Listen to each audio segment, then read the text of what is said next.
Good morning, students. Myself Rekha Sharma, and this is online class of MSc Final Organic Special Paper 5th. The topic of today's lecture is alkene synthesis. Alkene synthesis by elimination from alcohols and derivatives. Alkenes या olefins acidic conditions में alcohol के dehydration के द्वारा synthesise की जा सकती हैं। Alcohols को सामान्य मेथड्स के द्वारा बनाया जाता है। इस पर्पस के लिए यूज्ड एसिड्स काफ़ी स्ट्रॉन्ग होने चाहिए और उनमें एक नॉन न्यूक्लियोफिलिक काउंटर आयन भी प्रेजेंट होना चाहिए। अदरवाइज सब्स्टिट्यूशन रिएक्शंस भी पॉसिबल हो सकती हैं। मेनली यूज होने वाले एसिड पोटेशियम हाइड्रोजन सल्फेट है, जो कि क्रिस्टलाइन होता है और सल्फ्यूरिक एसिड की तुलना में कन्वीनियंटली इसे यूज़ किया जा सकता है। इसके अलावा फॉस्फोरिक एसिड और कम एसिडिक फॉस्फोनिल ट्राइक्लोराइड इन पिरिडीन का भी उपयोग किया जाता है। एक एक्सो डबल बॉन्ड की तुलना में 6 मेंबर रिंग के अंदर प्रेजेंट डबल बॉन्ड को प्रेफर किया जाता है और यहाँ केवल सिस एल्कीन ही पॉसिबल है। फॉर एग्जाम्पल, यदि हम टारगेट मॉलिक्यूल साइक्लोएल्कीन के रिट्रोसिंथेटिक एनालिसिस को देखें तो इसे साइक्लिक अल्कोहल से डिहाइड्रेशन के द्वारा आसानी से प्राप्त किया जा सकता है और इसमें FGI या फंक्शनल ग्रुप इंटरकन्वर्जन इन्वॉल्व होता है। इस अल्कोहल के 1,1 कार्बन कार्बन डिस्कनेक्शन से एक साइक्लिक कीटोन साइक्लोहेक्सेनोन और एल्किल मैग्नीशियम ब्रोमाइड या ग्रिग्नार्ड रिएजेंट प्राप्त होते हैं। इस बेसिस पर हम टारगेट मॉलिक्यूल का सिंथेसिस अगर डिज़ाइन करें तो साइक्लिक कीटोन या हेक्सेनोन की एल्किल मैग्नीशियम ब्रोमाइड द्वारा रिएक्शन से एक साइक्लिक अल्कोहल बनेगा, जो एसिडिक कंडीशन में डिहाइड्रेशन के द्वारा टारगेट मॉलिक्यूल साइक्लोहेक्सेन बनाता है। एक अन्य एग्जाम्पल देखें। टारगेट मॉलिक्यूल एल्कीन ए को कंपाउंड बी, जो कि अल्कोहल है, से डिहाइड्रेशन और फंक्शनल ग्रुप इंटरकन्वर्जन के द्वारा प्राप्त किया जा सकता है। ये कंपाउंड बी एक साथ दो 1,1 कार्बन कार्बन डिस्कनेक्शंस के द्वारा 2 मॉलिक्यूल फेनिल मैग्नीशियम ब्रोमाइड और कंपाउंड सी, जो कि एक एस्टर है, बनाता है।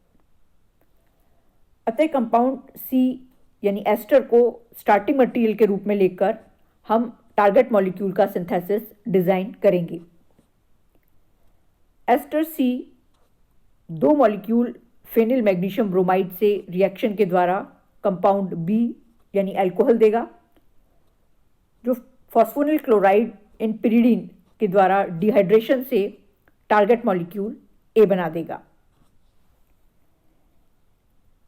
एल्किल हेलॉइड्स पर विलोपन या एलिमिनेशन भी सेम स्ट्रेटजी को फॉलो करता है, क्योंकि हेलॉइड्स भी सामान्यतः अल्कोहल से बनाए जा सकते हैं। For example, target molecule D को एल्किल ब्रोमाइड से एलिमिनेशन के द्वारा प्राप्त किया जा सकता है। कंपाउंड ई को अल्कोहल से सब्स्टिट्यूशन द्वारा बनाया जाता है और अल्कोहल के 1,2 कार्बन कार्बन डिस्कनेक्शन से इपॉक्साइड और एल्किल मैग्नीशियम ब्रोमाइड प्राप्त होते हैं। अतः 3 मेंबर्ड इपॉक्साइड और एल्किल मैग्नीशियम ब्रोमाइड की स्टार्टिंग मटेरियल्स के रूप में लेकर टारगेट मॉलिक्यूल एल्कीन का सिंथेसिस डिजाइन किया जा सकता है। इन दोनों की रिएक्शन से प्राप्त अल्कोहल की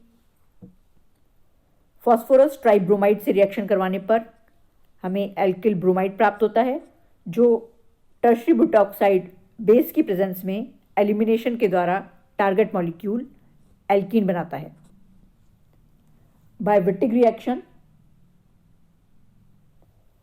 एल्कीन सिंथेसिस के इन सभी मेथड्स की तुलना में विट्टिग रिएक्शन का यूज़ प्रमुखता से होता है, क्योंकि इसके द्वारा पूर्णतः डबल बॉन्ड्स की पोजीशन और इसकी ज्योमेट्री पर पार्शियल कंट्रोल किया जा सकता है। विटिक रिएक्शन का मैकेनिज्म हम इस प्रकार शो कर सकते हैं। एल्किल ब्रोमाइड पर ट्राइफिनाइल फॉस्फीन की रिएक्शन से कैटायन X प्राप्त होता है, जो ब्यूटाइल लिथियम जैसे बेस की प्रेजेंस में इलिड सेकंड बनाता है, जो विटिक रिएजेंट कहलाता है। ये विटिक रिएजेंट एल्डिहाइड के कार्बोनिल कार्बन पर न्यूक्लियोफिलिक अटैक कर उससे जुड़ जाता है और इसके पश्चात ऑक्सीजन एटम पर present negative charge positive charge phosphorus पर इंट्रामोलिकुलरली अटैक कर एक 4 मेंबर्ड रिंग बना देता है, जो रीअरेंजमेंट के द्वारा एक एल्कीन और ट्राइफिनाइल फॉस्फोनियम ऑक्साइड बनाती है। विटिक रिएक्शन सिग्मा और पाई दोनों प्रकार के बॉन्ड्स बनाती है। डबल बॉन्ड पर होने वाले डिसकनेक्शन में ये चॉइस रहती है कि एल्किल हैलाइड 1 से कौन सा एंड आता है और कार्बोनिल कंपाउंड 3 से कौन सा एंड आता है। एक्सोओलिफिन 4 जिसे एलिमिनेशन के द्वारा बनाना इम्पॉसिबल है, किंतु दोनों में से किसी भी विटिक रूट के द्वारा इसे आसानी से बनाया जा सकता है। रूट ए कंपैरेटिवली ईजियर है क्योंकि फॉर्मेल्डिहाइड की तुलना में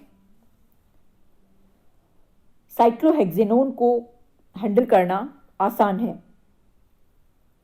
टारगेट मॉलिक्यूल 4 रूट ए में साइक्लोहेक्सेनोन और विटिक रिएजेंट से रिएक्शन के द्वारा प्राप्त किया जा सकता है और विटिक रिएजेंट को मिथाइल आयोडाइड और ट्राइफिनाइल फॉस्फीन की रिएक्शन के द्वारा प्राप्त किया जा सकता है, जबकि रूट बी में टारगेट मॉलिक्यूल को फॉर्मेल्डिहाइड और साइक्लोहेक्सेन ट्राइफॉस्फोरस के द्वारा प्राप्त किया जा सकता है तथा विटिक रिएजेंट के फॉस्फोरस कार्बन डिस्कनेक्शन से साइक्लोहेक्सिल ब्रोमाइड और ट्राइफिनाइल फॉस्फीन प्राप्त होंगे। इस आधार पर अगर हम टारगेट मॉलिक्यूल का सिंथेसिस डिज़ाइन करें तो मेथिल आयोडाइड और ट्राइफिनाइल फॉस्फीन की रिएक्शन से प्राप्त विटिक रिएजेंट ब्यूटाइल लिथियम और साइक्लोहेक्सेनोन की रिएक्शन के द्वारा हमें हमारा टारगेट मॉलिक्यूल 4 देगा। स्टीरियो सेलेक्टिविटी इन विटिक रिएक्शन। इस संबंध में सामान्य नियम यह है कि स्टेबलाइज्ड इलिड्स जिनमें कि R एक alkyl C double bond C या COR ग्रुप है, एल्डिहाइड से रिएक्ट कर मेनली E या ट्रांस एल्कीन्स देते हैं, जबकि अनस्टेबलाइज्ड इलिड्स जिनमें कि R ग्रुप एल्काइल ग्रुप है, ये मुख्यतः जेड या सिस एल्कीन्स बनाते हैं। Thank you.